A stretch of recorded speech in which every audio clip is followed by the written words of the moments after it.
Messiah. Cool song from the 80s.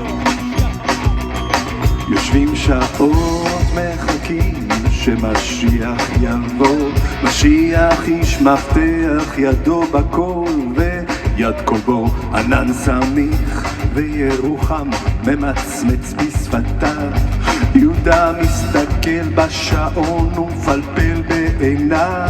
ישראל בצפון ארציאלי בעם יועץ, אחר הצהריים ובחוץ העולם מתרוצץ, לוחז זמזם עולה. כן, תביאי לנו קפה, משיח לא בא, משיח גם לא מטלפן, שתיקה כללית 5 אנשים מתוחים, הדלת נפתחת וירדנה כולה חיוכית, השחור ליהודה, התה לארציאלי הבן, ירדנה יוצאת, עזרא לא מפסיק לעשן. יקירכם מתחלפת שעה בשעה, זקן ארציאלי יודע שהוא לא טעה, עטף שיער ומראים בקולו על הפה, משיח לא בא, משיח גם לא מטלטל,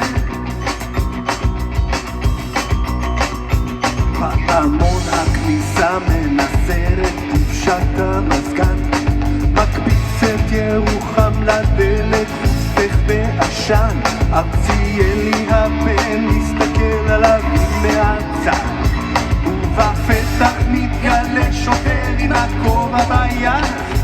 יהודה אומר משהו בטח קרה, אומר לו ירוחם סתם לא שולחים משטרה, אומר השוטר הייתה תאונה ולכן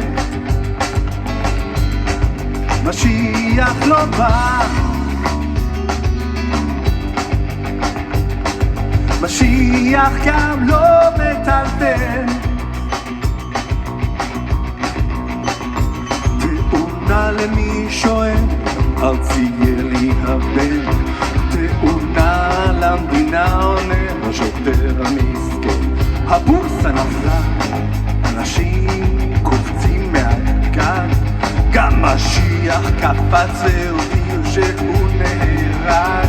כל אבוד בוכה עזרא דהן הקפלן, משיח בשמיים ואנחנו בלי הכסף כאן, וירדנה היפה ממלמלת זה לא ייתכן, משיח לא יבוא, משיח גם לא יטלפן. דצמבר אמר זעקו כותרות בעיתון, ושר האוצר נתן במבט ראיון, הציבור מטומטם ולכן הציבור ישלם, מה שבא בקלות באותה קלות יעלה. האזרח הקטן נאלץ לשלם בגדול, ואותי מעניינת ירדנה יותר מהכל, הולך למילואים כן, וסופר את הכסף שאין, משיח לא בא, משיח גם לא יטלפן, כן כן, משיח גם לא מטלפן, משיח לא בא, הוא לא בא, משיח גם לא מטלפן.